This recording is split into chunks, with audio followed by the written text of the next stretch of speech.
모세는 이스라엘 백성들이 하나님께 순종하며 하나님을 사랑해야 하는 것이 마땅하다라는 것을 역사적인 그런 측면에서 가르쳐 주었습니다. 하나님께서 그들을 역사 가운데 어떻게 사랑하셨는지, 어떻게 그들을 인도해 주셨는지, 또 얼마나 그들에게 자비를 베풀어 주셨는지를 말해주면서 이스라엘 백성들은 마땅히 당연히 하나님께 순종하고 하나님을 사랑해야 한다라는 것을 설교를 통해서 강조했습니다.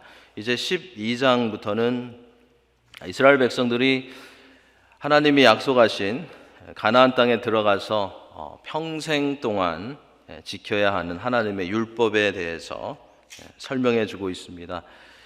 6장 1절에서는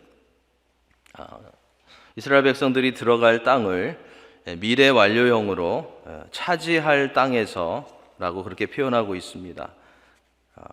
너희가 건너가 차지할 땅에서 지킬 규례와 법도는 이러이러하다라고 했는데, 오늘 본문을 보시면 1절에서는 그것이 완료형으로 바뀌어서 사용되고 있습니다. 내 하나님 여호와께서 내게 주셔서 차지하게 하신 땅에서라고 되어 있습니다. 너희가 평생에 지켜 행할 규례와 법도는 이러하니라.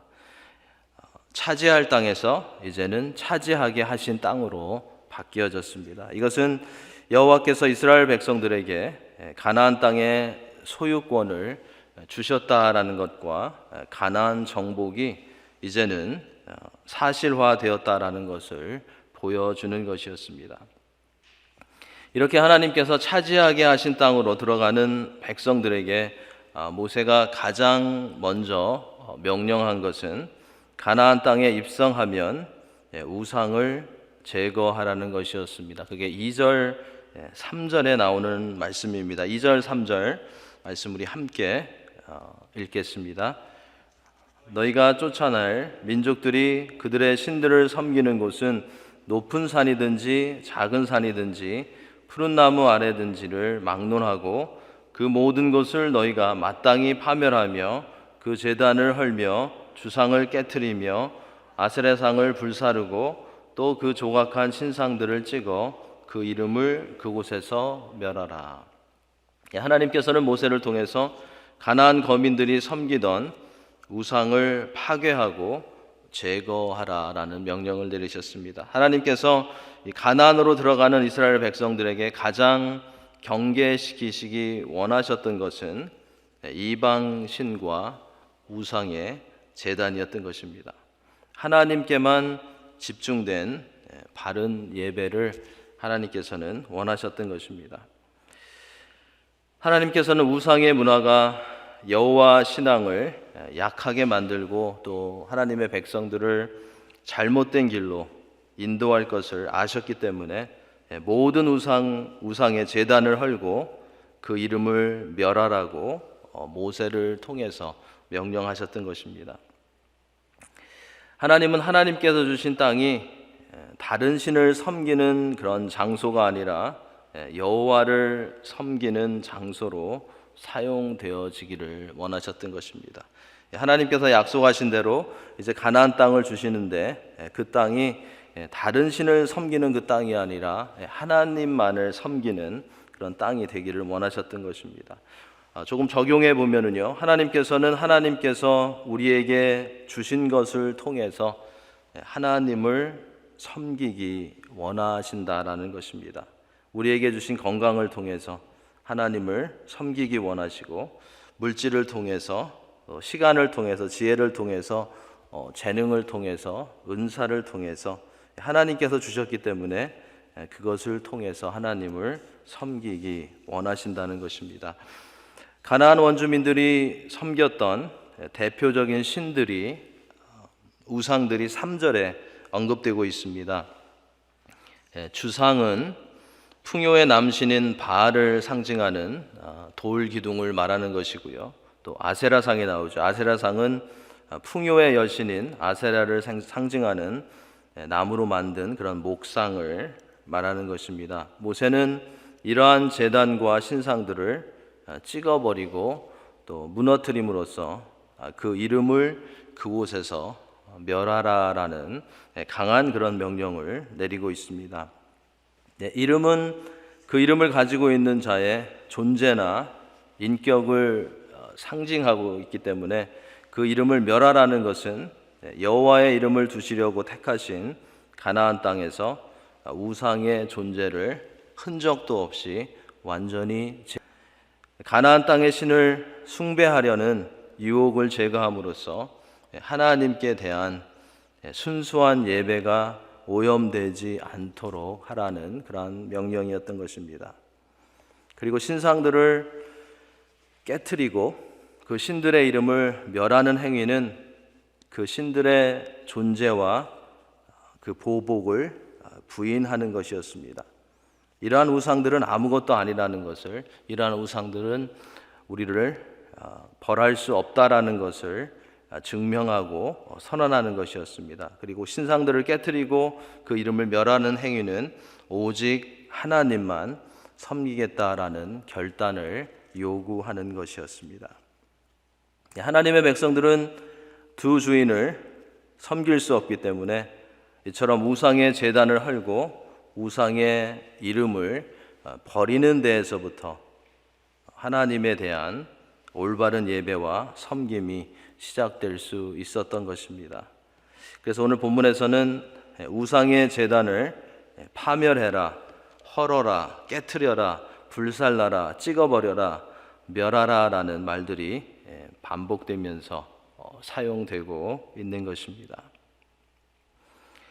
이렇게 우상의 제단을 헐라는 그 명령에 이어서 모세는 4절부터 14절까지 해서 하나님을 예배하는 방법에 대해서 이제 교훈하고 있습니다. 우상을 제거하라는 명령에 이어서 이제는 하나님을 예배하는 방법을 소개하고 있습니다. 너희 하나님 여호와께는 4절에 보시면 너희 하나님 여호와께서는 너희가 그처럼 행하지 말라라고 모세는 말합니다. 여기서 그처럼 행하지 말라는 것은 가나안 족속들의 방식대로 하지 말라는 것입니다. 가나안 족속들이 마음대로 장소를 정해서 제단을 쌓고 그들의 신들을 숭배했던 것과는 다른 방식으로 여호와를 섬겨야 한다라는 것을 모세는 말해주고 있습니다.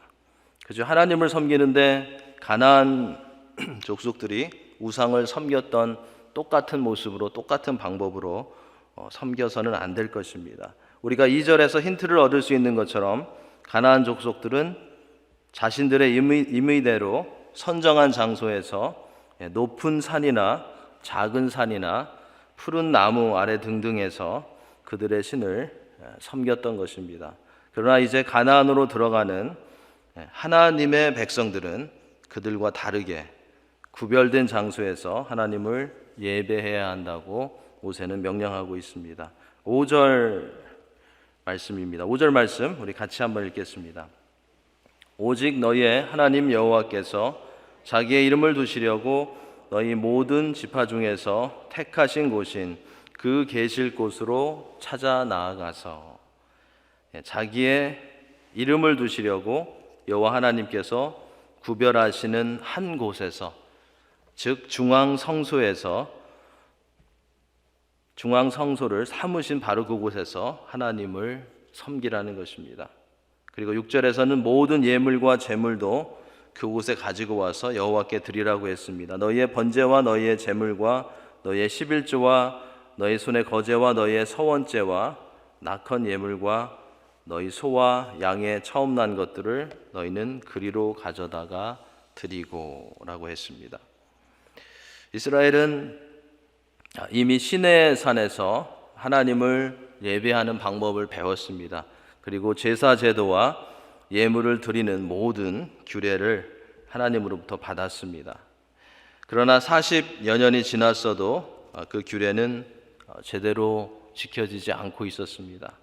그래서 각 지파별로 또 각 가족 단위로 단을 쌓고, 중앙성소가 아니라 각 지파별로 가족 단위로 단을 쌓고 하나님을 예배했습니다. 이미 하나님께서 주신 예배와 제사 제도들이 제대로 지켜지지 않았던 여러 가지 이유가 있었지만 가장 큰 이유는 이스라엘 백성들이 한 곳에 정착하지 못하고 계속해서 떠도는 그런 생활을 해야 했기 때문이었습니다. 그런데 이제는 상황이 바뀌게 됩니다. 이제 가나안에 들어가서 정착을 하게 될 이스라엘 자손들은 하나님께서 가나안 한 곳에 택하신 장소에서 하나님을 예배하고 예물을 바치고 온 가족이 하나님의 은혜를 입음으로써 즐거워하게 될 것임을 오늘 본문에서 특별히 7절에서 말합니다. 그리고 12절에서도 여호와께서 택하신 장소에서 제물을 드리며 하나님을 예배할 때 이런 말씀이 나오죠. 12절에 너희와 너희의 자녀와 노비와 함께 너희 하나님 여호와 앞에서 즐거워할 것이요 라고 했습니다.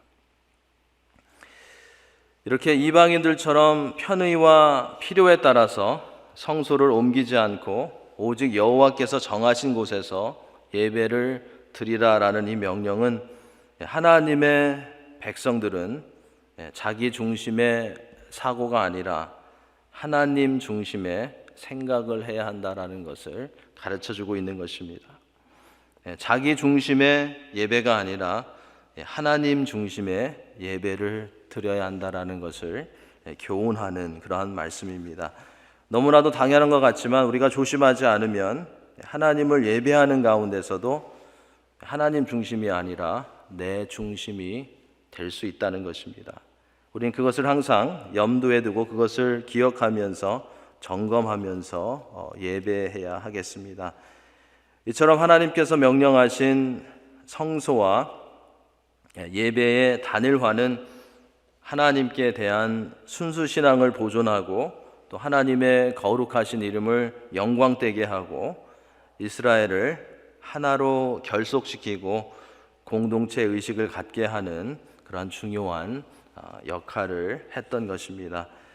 그리고 14절에 가보면 하나님께서는 모세를 통해서 앞으로 어디에 이 성전이 세워질 것인지에 대해서 암시하는 그런 말씀을 선포하게 하십니다. 14절에 보시면 오직 너희의 한 지파 중에 여호와께서 택하실 그곳에서 번제를 드리고 또 내가 내게 명령하는 모든 것을 거기서 행할지니라 라고 말씀합니다. 12지파 중에서 한 지파를 택하고 그 지파의 영토 안에서 한 곳을 택한다라는 이 예언의 말씀은 지파 중에서 유다 지파가 택함을 받고 그 중에서 예루살렘이 그 장소가 되어서 예루살렘 성전이 세워질 것을 말해주는 그러한 예언의 말씀이었습니다. 이러한 말씀을 보면 우리는 예루살렘 성전은 오래전에 하나님께서 택하시고 예고하신 바로 그 장소에 세워졌다라는 것을 알 수 있습니다. 하나님께 지음을 받은 그리고 하나님께 큰 은혜를 입은 하나님의 백성들이 가나안에 들어가서 바른 예배를 드리기 위해서는 모세는 가나안의 우상과 산당을 제거해야 한다고 했습니다. 그리고 하나님께서 택하신 장소에 중앙 성소에 모여서 제물을 드리며 즐겁게 하나님을 예배해야 한다고 했습니다. 이제 마지막으로 모세는 가나안 땅에 들어가면 이런 말씀을 하죠. 너희의 소견대로 8절에 보시면 너희의 소견대로 하지 말라라는 그런 명령을 내립니다. 오늘 우리가 오늘 여기에서는 각기 8절 말씀입니다. 소견대로 하였거니와 너희가 거기에서는 그렇게 하지 말지니라. 여기에서는 우리의 소견대로 했지만 이제 거기에서는 그렇게 하지 말라라는 명령이 내려집니다. 이 명령은요, 지금까지는 광야에서의 이동 생활과 여러 가지 이유 때문에 하나님의 말씀대로 온전히 하나님을 예배하지 못했었는데 이제는 하나님의 말씀대로 예배하는 삶을 살아야 한다라는 그런 명령인 것입니다. 가나안 입성이라는 전환점을 하나님께서 주시기 때문에 이제는 너희의 소견이 아니라 하나님의 말씀대로 살아야 한다는 것입니다. 광야에서의 신앙생활과 가나안에서의 신앙생활은 변화가 있어야 한다는 것입니다. 달라져야 한다는 것입니다.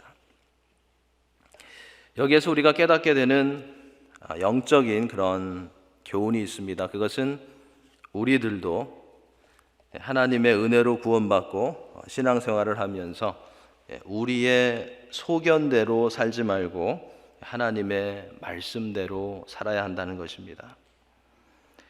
하나님의 자녀가 된 성도들은 우리의 입맛대로 또 우리가 원하는 대로 살아가는 삶을 내려놓고 성령이 이끄시는 대로 살아가도록 결단하고 노력하고 순종해야 한다는 것입니다.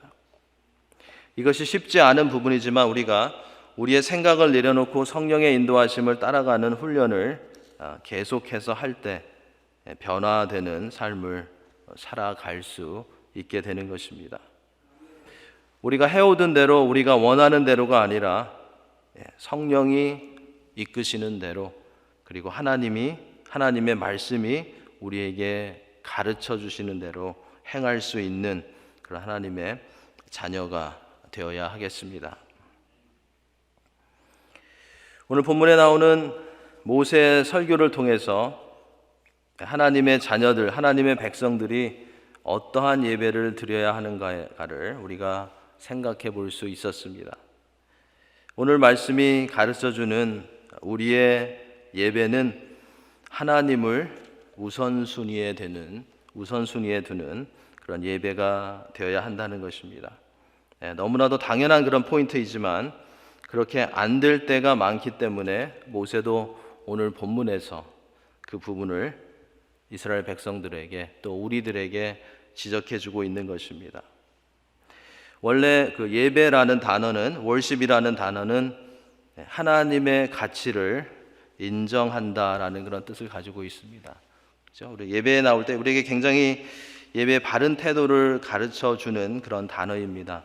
예배, 월십이라는 단어를 생각하실 때 또 예배에 나오실 때 예배는 하나님의 가치를 인정하는 것이라는 것 꼭 기억하시기 바랍니다.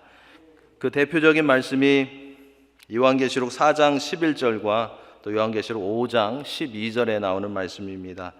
4장 11절 우리 주 하나님이여 영광과 존귀와 권능을 받으시는 것이 합당하오니 하나님의 가치를 정확하게 설명해 주고 있습니다. 5장 12절 큰 음성으로 이르되 죽임을 당하신 어린 양은 능력과 부와 지혜와 힘과 존귀와 영광과 찬송을 받으시기에 합당하도다 하도다.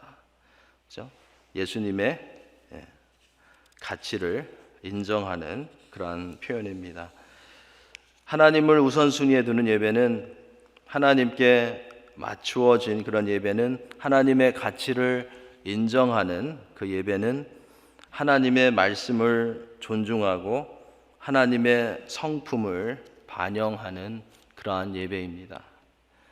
거룩하신 하나님과 의로우신 하나님과 사랑의 하나님을 나타내는 그 예배가 하나님을 우선순위에 두는 예배이고 성경적인 그런 예배이고 하나님이 받으실 만한 예배가 되는 것입니다. 거룩하신 하나님과 의로우신 하나님과 사랑의 하나님을 나타나는 예배, 그런 예배를 하나님께서 기뻐 받으신다라는 것을 잊지 말아야 하겠습니다. 이러한 예배를 드리기 위해서 모세는 가나안으로 들어가는 이스라엘 자손들에게 엄격하게 이방 신들과 그들을 섬기는 제단을 제거하라고 했고 하나님께서 구별해서 정하신 곳에서 하나님을 예배하라고 했습니다. 그리고 하나님의 이름을 두신 곳으로 예배자가 온전한 헌신을 나타내는 제물을 가지고 와서 드려야 하고 여호와 앞에서 즐거워하며 친교를 나누어야 한다라는 것을 교훈했습니다. 그러니까 하나님이 받으시는 하나님 중심으로 드려지는 예배는 우리를 하나님께 집중하게 하고 우리가 하나 되게 하고 우리를 헌신하게 하고 우리에게 기쁨을 준다는 것입니다. 예배 자리로 우리가 여러 번 나갈 수 있는 그런 기회를 하나님께서 우리에게 주시는데요. 우리가 드리는 예배를 평가해 볼 수 있는 그런 좋은 기준인 것 같습니다. 우리가 예배할 때 우리가 하나님께로 더 집중하게 하는가, 우리가 하나 되게 하는가, 우리를 더욱더 하나님께 헌신하게 하는가, 우리에게 기쁨을 주는가. 예배 끝나고 나면 짜증이 난다면 조금 심각한 문제가 있는 거겠죠. 그죠? 예배는 기쁨을 우리에게 준다라는 것을 우리가 기억해야 하겠습니다. 이 땅에 있는 어떤 교회들은 슬프게도 서로 다른 예배 형식과 스타일과 음악으로 인해서 컨플릭이 일어나고 하나님을 즐겁게 예배하는 일이 교회의 불화와 분열의 원인이 되기도 합니다. 우리가 그런 케이스들을 가끔 보게 됩니다. 좋은 예배는, 이것을 꼭 기억하면 좋을 것 같아요. 좋은 예배는 오래된 것과 현대적인 것을 하나님 중심으로 결합시킬 수 있는 그런 예배입니다. 그죠? 전통과 컨템포러리를 하나님 중심으로 결합시킬 수 있는 그런 예배가 좋은 예배입니다. 참된 예배자들은 자신들이 원하는 예배 스타일이 어떠하든지 일단 하나님께 경배와 찬양을 드리기 위해서 함께 모일 때에는 하나님을 우선순위에 두고 하나님의 거룩하심과 사랑과 공의를 나타내는 그런 예배를 드릴 수 있어야 할 것입니다. 예배가 내가 원하는 그런 스타일이 아니어도 내 마음에 들지 않는 그런 예배라고 할지라도, 내 마음에 들지 않는 그런 찬양을 부른다고 할지라도 일단 우리가 하나님 앞에 예배하기 위해서, 경배와 찬양을 드리기 위해서 함께 모일 때에는 우리가 모든 것을 내려놓고 하나님을 우선순위에 둘 수 있는 그런 예배자들이 되어야 하겠습니다. 예수님께서도 이런 말씀을 하셨죠. 너희는 항상 먼저 하나님의 나라와 하나님의 의를 구하라고 하셨습니다. 그렇게 하면, 그것이 되면 다른 것들은 제자리에 들어맞게 될 것이라고, 그 모든 것을 너희에게 더하실 것이라고 마태복음 6장 33절에서 말씀하셨습니다. 우리는 하나님을 위해서, 하나님을 예배하기 위해서 지음을 받았습니다. 그렇기 때문에 우리는 하나님을 우리의 삶에 제일 앞에 두고, 제일 우선순위에 두고 예배하는 그런 삶을 살아갈 때에 균형이 잡힌 교회, 균형이 잡힌 가정, 그리고 균형이 잡힌 성도가 될 수 있을 것입니다. 오늘도 그리고 앞으로도 주님이 우리를 세워주신 예배의 자리에서 다른 것에 우리의 마음을 타협하지 않고 우리를 사랑하시는 하나님, 그리고 우리를 위해서 죽으시고 부활하시고 다시 오신 예수 그리스도를, 우리를 진리로 인도하시는 성령 안에서 높이고 예배하는 진정한 그리고 바른 그런 예배자들이 다 될 수 있기를 예수님의 이름으로 간절히 축원합니다. 이 시간에 우리 기도하겠습니다. 우리 합심해서 우리가 바른 예배자들이 되어서 하나님이 드러나는 성경적